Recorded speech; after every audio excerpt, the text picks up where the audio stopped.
남성교회 그 연합회 순회 헌신 예배 저에게 오신 우리 장로님들 또 집사님들 다시 한번 주님의 이름으로 환영하고 축복합니다. 우리 장로님이 너무나 이 거창하게 좀 이렇게 환영을 해주시라고 해갖고 부담이 되는데 그래도 좋네요. 이렇게 환영받으니까. 제가 오늘 말씀을 준비하면서 우리 장로님들 또 우리 성도님들 어떤 말씀을 나눌까 기도를 하는데 하나님께서 세례 요한이 딱 생각나게 하셨습니다. 그래서 오늘 세례 요한 같은 남선교회라는 제목으로 말씀을 전하겠습니다. 여러분, 성경에서 가장 큰 칭찬과 축복을 받은 사람이 누구일까요? 벌써 눈치가 빠르셔가지고 벌써 답을 말씀하셨네. 성경에 보면 아브라함 얼마나 큰 축복 받았습니까? 믿음의 조상입니다. 그 아들 야곱도 마찬가지고요. 이삭, 야곱, 또 이후에 또 바울이나 베드로도 너무나 큰 칭찬을 받고 축복받은 믿음의 사람들입니다. 그런데 성경을 보면 가장 큰 축복을 받은 사람이 있는데 누구라고요? 세례 요한입니다. 바로 마태복음 11장 11절에 보면 그 내용이 나옵니다. 뭐라 했냐면 내가 진실로 너희에게 말하노니, 예수님이 하신 말씀이에요.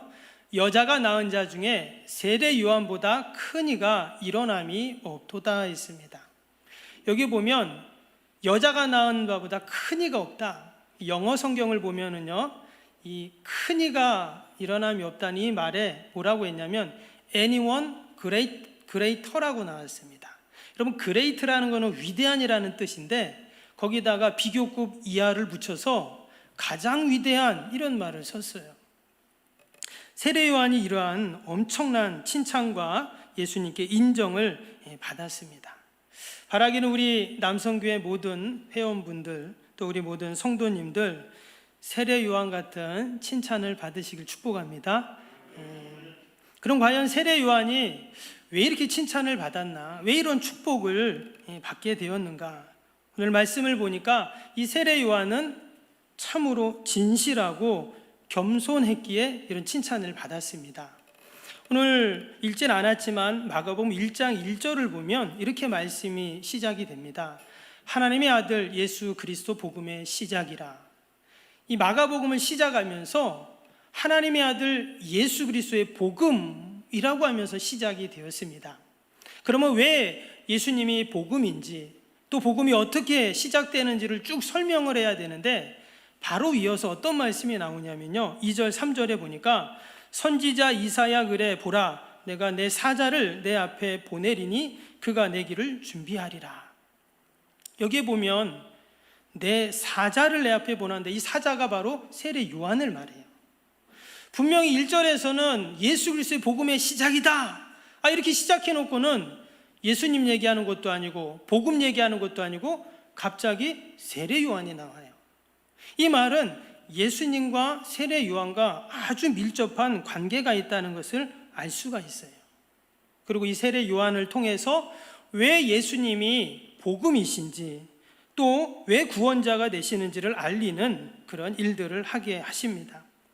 실제로 세례 요한은 구약이 끝나고 신약이 시작되는 400년 동안 하나님은 침묵을 하시죠. 그래서 사람들은 이 하나님의 음성을 듣기를 너무 갈망했습니다. 근데 하나님이 말씀을 안 하세요. 여러분, 하나님이 말씀하지 않으면 들을 수가 없습니다. 그리고 또 한 가지는 내가 하나님의 말씀을 들으려고 하지 않으면 절대 하나님은 말씀은 들리지가 않아요. 그래서 이 시간 우리 남성교회 모든 회원분들 또 우리 성도님들, 내가 목사님을 통해서 하나님이 나에게 하시는 말씀을 들어야지, 그리고 이런 마음을 갖고 말씀을 들으시기를 바랍니다.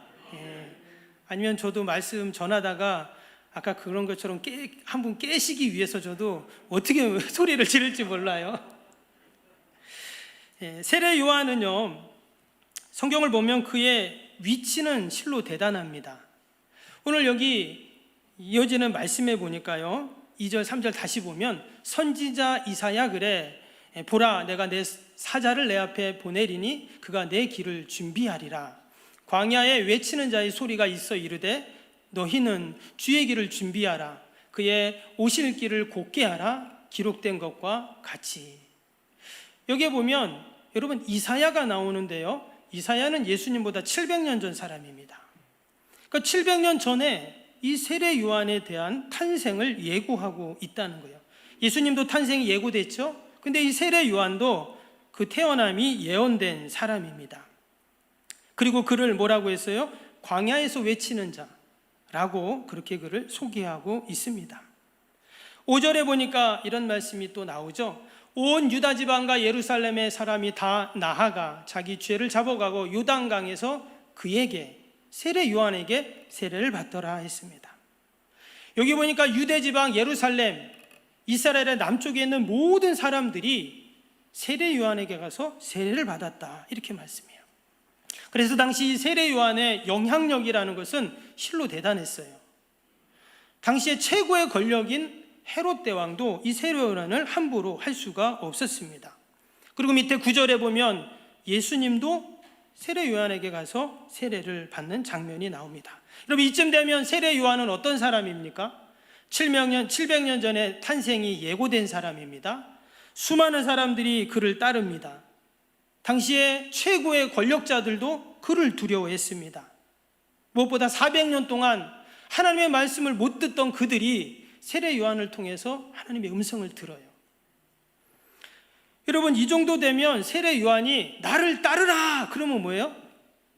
신흥 종교의 교주가 되는 거예요.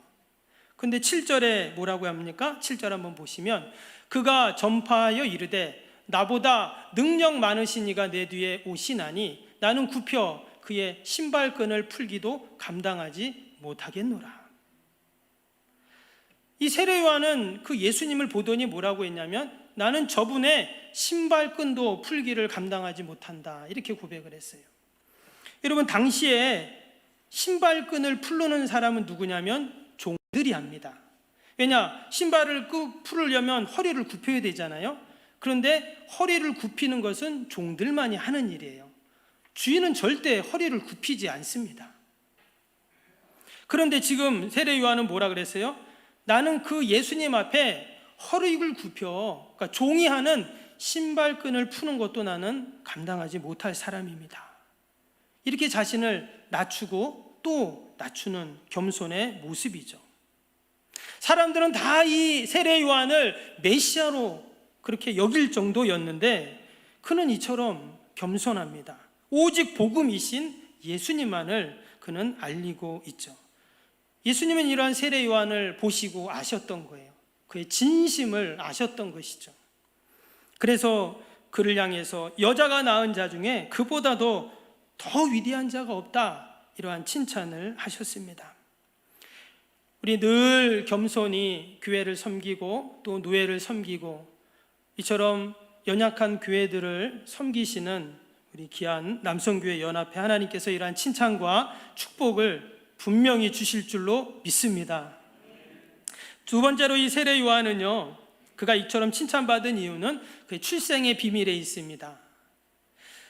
누가복음 1장에 보면 이 세례 요한의 부모님이 나옵니다. 아버지는 사가랴, 어머니는 엘리사벳이죠. 그들은 다 레위 지파 사람들이었습니다. 특별히 이 아버지 사가랴는 아비야 반열의 제사장이라고 했습니다. 아비야 반열의 제사장이라는 말은 성전에서 직접 그런 예배와 제사를 집도하는 일을 하는 사람이라는 거예요. 많은 제사장들이 있지만 성전에서 일할 수 있는 제사장은 제한적이었는데 바로 그 아버지가 그런 업무를 담당하는 사람입니다. 그런데 이 부부에게는 아이가 없었어요. 하지만 낙심하지 않고 늘 하나님께 기도하면서 맡겨진 사명에 충성을 다합니다. 어느 날 천사가 와서 아기를 낳을 것이라는 이야기를 해주게 되죠. 이제 그 내용이 누가복음 1장에 나오게 되는데, 그래서 그 어머니는 엘리사벳은 그 천사 이야기를 듣고 그 10달 동안 아기를 위해서 기도를 합니다. 이전에도 기도했겠죠. 그러니까 이 세례 요한은 엄마 뱃속에서부터 늘 기도를 하고 또 부모님과 함께 늘 성전에 가고 하나님의 말씀을 듣고 이렇게 거룩함으로 자라난 그러한 아이죠. 그러면 여러분 세례 요한의 믿음은 당연히 그 부모의 영성을 본받게 되어 있습니다. 무엇보다 그는 지금 제사장이잖아요. 당시에는 귀족, 왕 다음에 제사장이었어요. 상당한 엘리트였습니다. 지금이야 목사님이 되려면 신학교 가서 공부하고 또 수련 과정 거쳐가지고 또 목사 안수 받고 이렇게 해가지고 목사가 됐는데, 당시에는 아버지가 제사장이면 당연히 계승이 되었어요. 그러니까 이 세례 요한은 가만히 있으면 어떻게 해요? 바로 제사장이 되는 것입니다. 특권층이 되는 거예요. 세례 요한은 이것을 알았기 때문에 그는 분명히 어렸을 때부터 아버지를 따라 성전에 다녔고 율법도 배웠고 제사 드리는 법도 잘 배웠을 것입니다. 성전에서 향을 피우는 방법, 또 제물을 다루는 방법, 또 제사장이 가져야 할 마음가짐과 제사장의 삶을 살면서 장차 나도 제사장이 된다라는 꿈을 갖고 분명히 살았을 거예요. 그것이 세례 요한의 출생입니다. 그런데 오늘 5절, 4절에 보면은요, 지금 이 세례 요한이 어디에 있냐면 세례 요한이 광야에 이르러 그랬어요. 그가 지금 어디 있냐면 광야에 있습니다. 원래 그가 있어야 할 장소는 예루살렘 성전인데 지금 그는 광야에 있다는 거예요. 이런 광야라는 것은 황량한 곳입니다. 사람이 없는 곳이죠. 아무것도 할 수 없는 것이 광야입니다. 그런데 지금 그가 그 광야를 활동 무대로 삼고 있어요. 사람들은 다 예루살렘으로 갑니다. 사람들은 다 그 휘황찬란한 성전에 있기를 원해요. 마치 지금으로 치면 도시에 있는 큰 교회, 또 재정도 큰, 사역도 빵빵하고 뭐 세상적인 그런 사람들도, 위치에 있는 사람들도 많은 그런 데서 있기를 원하잖아요. 근데 마치 이 세례 요한은 어디로 갔어요? 저기 농어촌. 그래도 우리 석병은 이 구룡포 읍하고 가까워서 감사한데, 일루에서 좀 더 가면은요, 저쪽 구석에 또 있는 교회들도 많이 있어요. 마치 세례 요한이 저 산속으로, 더 바다 끝으로 계속 갔다는 것입니다. 여러분, 그러면 그 세례 요한의 부모님은 그런 아들을 보고 뭐라고 해야 될까요? 조금 있으면 아버지를 이어서 성전에서 제사 업무를 담당하며 그렇게 해야 되는데 지금 광야로 갔어요. 한마디로 안정된 삶을 다 내려놓고 진짜 형편없는 곳으로 그는 간 것입니다. 고생길이 뻔해요. 그러면 아버지로서, 어머니로서 말려야 되잖아요. 근데 성경을 보면 말렸다는 기사가 없습니다. 다른 말로 하면 이 세례 요한 아들의 길을 하나님께 다 맡겨드린 거예요. 여러분, 이렇게 귀한 믿음과 신앙과 영성을 가진 그 부모 밑에서 당연히 세례 요한은 주의 길을 예비할 수 있는 하나님의 뜻을 이루는 자로 여러분 쓰임받게 되었는 줄로 믿습니다. 세례 요한의 무대가 광야라는 것이 우리에게 너무나 큰 위로가 됩니다. 광야는 외롭고 고독한 곳입니다. 사람들은 이 광야가 빨리 지나가기를 다들 원합니다. 근데 한편으로 이 광야는요, 하나님 앞에 홀로 서는 장소이죠. 때로는 원망도 하고 불평도 하고 힘들다고도 말을 하지만 여러분, 광야에 있을 때 오직 하나님만을 바라보게 되는 것입니다. 내가 그동안 같이 있다고 붙잡아 놨던 것, 여러분 광야에 가면 아무 소용이 없어요. 멋진 옷, 통장에 많은 돈, 세상적인 지위, 명예, 이루어놓은 업적, 광야에서는 아무 소용이 없어요. 결국은 하나님밖에 없다라는 것을 광야에서 확인하게 되는 것이죠. 무엇보다 광야가 귀한 것은요, 이 광야라는 단어가 미드바르라는 단어입니다. 근데 이 미드바르라는 단어는요, 다바르라는 단어에서 파생되었는데, 다바르 뜻이 뭐냐면 말하다라는 뜻이에요. 그러면 광야하고 말하다, 이게 무슨 의미가 있겠어요? 무슨 말이냐면 그 광야에서 하나님의 말씀을 듣는다, 하나님의 음성을 듣는다는 거예요. 당연히 성전에서도 하나님의 음성은 들을 수 있습니다. 그러나 광야에서는 다른 소리가 하나도 없기 때문에 오직 하나님의 말씀만을 듣게 되는 것이죠. 동일하게 우리도 어디에서 하나님을 만나고 생생한 하나님의 음성을 들을 수 있는가? 광야에서 들을 수 있습니다. 혹이나 내가 지금 광야를 지나고 있다면 여러분, 거기서 꼭 하나님을 만나시고 하나님의 음성을 꼭 들을 수 있기를 축복합니다. 대부분 사람들은 광야에서 낙심하고 절망하고 불평만 합니다. 그러나 세례 요한처럼 하나님께 이처럼 칭찬받고 쓰임받는 사람은 하나님의 음성을 듣는 것이죠.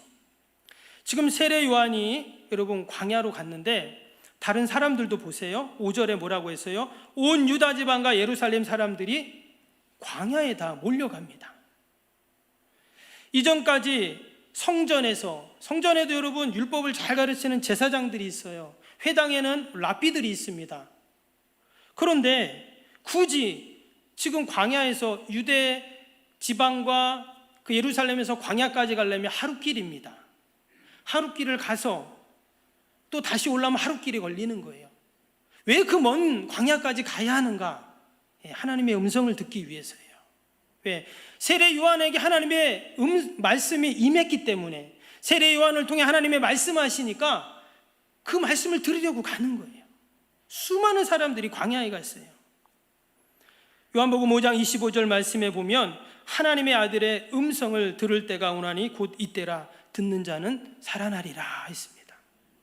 듣는 자는 살아나리라. 힘들지만 광야로 가는 이유는 뭐냐? 광야에서 하나님의 음성을 듣고 살아나기 위해서라 하는 것입니다. 여러분 혹시 광야길을 걷는 광야의 시간을 보내고 있는 우리 성도님들 계신다면 도리어 그 광야에서 하나님의 음성을 들으시기 바라고 또 광야에 있었던 세례 요한을 격려하시고 칭찬하시고 위로하셨던 그 주님을 생각하면서 여러분 우리도 힘을 낼 수 있기를 축복합니다. 마지막으로 이 세례 요한은요 오직 하나님만을 드러냈기에 칭찬받습니다. 오늘 3절에 보니까 그 세례 요한을 가르쳐 뭐라고 했습니까? 광야에서 외치는 자의 소리라고 말을 했습니다. 왜 그를 광야에서 외치는 소리라고 말했을까요? 제가 이 말씀 묵상하면서 분명히 세례 요한이 하나님의 말씀을 전했는데 광야에서 외치는 자의 말씀이라고 하지 않고 소리라고 이렇게 성경에 쓰여 있어요. 여러분 말과 소리는 다릅니다. 말이라는 것은 그 의미가 전달되고 오랫동안 기억이 되죠. 근데 소리는 어떨까요? 그냥 소리는 지나가는 것입니다. 근데 마치 세례 요한이 그가 말이 아니라 나는 도리어 소리에 불과하다 이렇게 얘기하는 거예요. 자신을 그렇게 소개하고 있다는 말입니다. 참으로 겸손한 그의 영성을 우리는 알 수가 있어요. 근데 그가 말로만 그런 게 아닙니다. 이어지는 6절에 보니까 그의 외모가 낙타 토롯을 입고 허리에 가죽띠를 띠고 메뚜기와 석정을 먹었다 이랬어요. 이 모습은 당시의 전형적인 서민들, 아주 극빈자들의 모습이고 또한 삶이었습니다. 여러분 지금 수많은 사람들이 세례 요한에게 다가왔어요. 이제 나를 따르라 하면 교주가 될 만한 그러한 상황입니다. 그러면 어떨까요? 이미지 관리를 해야죠. 멋진 양복도 한번 해 입고 계속 광야에 있었으니까 얼굴 마사지도 한번 받고 또 사람들이 다 자기를 보니까 어때요? 좀 한번 폼도 잡고 이러면 좋으련만 지금 그의 행색은 당시의 최극빈자의 그러한 모습과 동일했다라는 것입니다. 이것은 다른 말로 하면 자신을 감추려고 하는 거예요. 자신을 감추는 겁니다. 여러분 만약에 저희 교회에 지금 포항 시장님이 딱 앉아 계시면 어떨까요? 아니면 뭐 바이든이 왔던데 미국 대통령이 뭐 갑자기 오실 리는 없겠지만 그분이 저희 교회에 딱 왔다고 이 시간에 앉아 있다고 생각해 보세요. 아마 난리 날 겁니다. 왜? 다 그 사람 그분을 봐야 되잖아요. 집중이 되겠죠. 지금 사람들이 다 세례 요한에게 집중이 되어 있어요. 스포트라이트가 세례 요한을 다 비추고 있습니다. 그때 세례 요한은 어떻게 했냐? 자신에게 비치는 스포트라이트를 확 돌려가지고 예수님께로 향하는 거예요. 지금 세례 요한 볼 게 아무것도 없잖아요. 낙타 토롯을 입었죠. 가죽 띠를 띠었죠. 메뚜기와 석청을 먹죠. 왜 예수님이 그 수많은 당시의 믿음의 사람들, 기라성 같은 하나님의 사람들이 많은데 성경에 보면 왜 이 세례 요한을 여자가 낳은 죄 중에 그보다 위대한 자가 없다라고 칭찬을 하시고 또 칭찬을 하셨는가? 오직 하나님만을 드러내기 때문이에요. 우리 남성교회 연합회 모든 우리 장로님들 또 우리 집사님들, 남성교회는 가려지고 여러분 하나님만 꼭 드러내시기를 축복합니다. 그럼 하나님이 우리 남성교회 회원들 모든 분들 또 우리 교회 성도님들 한 분 한 분 반드시 하나님이 칭찬해 주시고 축복해 주실 줄로 믿습니다. 오늘 8절에 보면 그가 세례를 베풀 때, 예수님에게 세례를 베풀 때 이렇게 말합니다. 나는 너희에게 물로 세례를 베풀거니와 그는 너희에게 성령으로 세례를 베푸시리라. 나는 기껏해야 이 물로밖에 세례를 못 베풀지만 예수님께서는 성령으로 세례를 베풀겠다, 영적인 세례를 베풀겠다, 이렇게 고백을 했어요. 이 말은 마치 영화로 얘기하면 우리 영화관 가서 영화 볼 때 예고편을 이렇게 몇 편 하잖아요. 짧게 예고편을 보여주는데 마치 자기는 예고편과 같고 진짜 영화는 예수님이 오시면 보여주신다는 거예요. 요한복음 3장에도 보면 그는 흥해야겠고 나는 쇠어야 하리라, 이렇게 고백했어요. 여기서 그는 예수님을 말하죠. 예수님은 계속 흥하고 잘 돼야 되고 나는 이제 점점점 쇠퇴하고 가려지고 결국은 없어져야 된다라는 고백을 합니다. 근데 정말 세례 요한은 어떻게 돼요? 없어져 버려요. 순교 당하잖아요. 지금 그의 인기가 하늘을 찌르고 모든 사람들이 그를 바라보고 있고 정말 메시아와 같은 그러한 위치에 있는 세례 요한인데 정말 절묘한 타이밍에서 그는 사라져 버립니다. 그러니까 그를 바라보던 모든 사람들이, 심지어 세례 요한의 제자들도 예수님의 제자가 됐다고 성경은 기록합니다. 오늘 밑에 11절에 보면 예수님이 세례받을 때 하늘에서 소리가 납니다. 하늘로부터 소리가 나기를 너는 내 사랑하는 아들이라, 내가 너를 기뻐하노라. 예수님이 세례를 받을 때 하늘에서 이런 음성이 들려요. 그래서 학자들은 이 상황이 바로 성부, 성자, 성령 하나님이 역사하시는 때다라고 말해요. 왜냐? 예수님이 계시죠? 성령으로 세례를 베풀고 있죠? 하늘에서 음성이 들리죠. 놀라운 사건입니다. 근데 거기에 예수님만 계신 게 아니라 수많은 사람들이 있었어요. 그리고 또 세례 요한도 있었습니다. 그때 사람들은 그 세례 받는 예수님을 보고 뭐라 했을까요? 야, 정말 예수님이 메시아 맞나 보다. 지금 하늘에서 저런 음성이 들리잖아. 너는 내 사랑하는 아들이다 하는 하나님의 음성이 들리니까 정말 예수님이 메시아 맞구나, 아마 그렇게 생각들을 다 했을 것입니다. 그러면서 또 한편으로는 이 하나님의 음성은요, 바로 우리들에게 하시는 하나님의 음성입니다. 아무개야 내가 너를 사랑하고 기뻐하노라 하는 음성이에요. 분명히 세례 요한은 그 자리에 있으면서 그렇게 들었을 거예요. 하나님께서 자신에게 세례 요한아 내가 너를 기뻐하노라. 하나님께서 우리 남성교회 모든 회원분들 한 분 한 분에게 내가 너를 기뻐하노라. 아멘. 이렇게 농어촌 교회 돌아보시고 또 혹시 힘들고 어려운 건 없나 살펴주시고 또 섬겨주시는 그 모습을 보고 하나님께서 내가 포항 남로의 남성교회 연합회 기뻐하노라 이렇게 말씀하실 줄로 믿습니다. 주님을 향한 이런 겸손과 헌신, 또 오직 하나님만 드러내고자 하는 이 세례 요한의 영성을 예수님은 외면치 않으십니다. 그리고는 여자가 낳은 자 중에 그보다 더 위대한 자가 없다, 극찬을 해주셨습니다. 세례 요한에게는 다른 것보다 이것이 가장 큰 위로가 되고 여러분 가장 격려가 되고 힘이 되었을 줄로 믿습니다. 사람들은 다 세상 사람들로부터 그러한 칭찬을 받고 격려를 받기 원하지만 그거는 순간이잖아요. 주님이 나를 알아주시고 우리 남성교회를 알아주시고 또 우리 한 사람 한 사람을 우리 주님이 다 내가 너를 기뻐한다. 우리 석병교회 성도들 이 어려운 때에 성전을 짓는다고 참 고생들 하는구나. 내가 너를 기뻐한다. 아멘. 또 우리 남성교회도 참 지금 내 교회 섬기기도 힘든데 또 우리 각자 또 해야 할 얼마나 일들이 많습니까? 그럼에도 불구하고 이 농어촌 지역의 어려운 교회들 이처럼 돌보시고 또 살펴보는 것 하나님이 분명히 기뻐하실 줄로 믿습니다.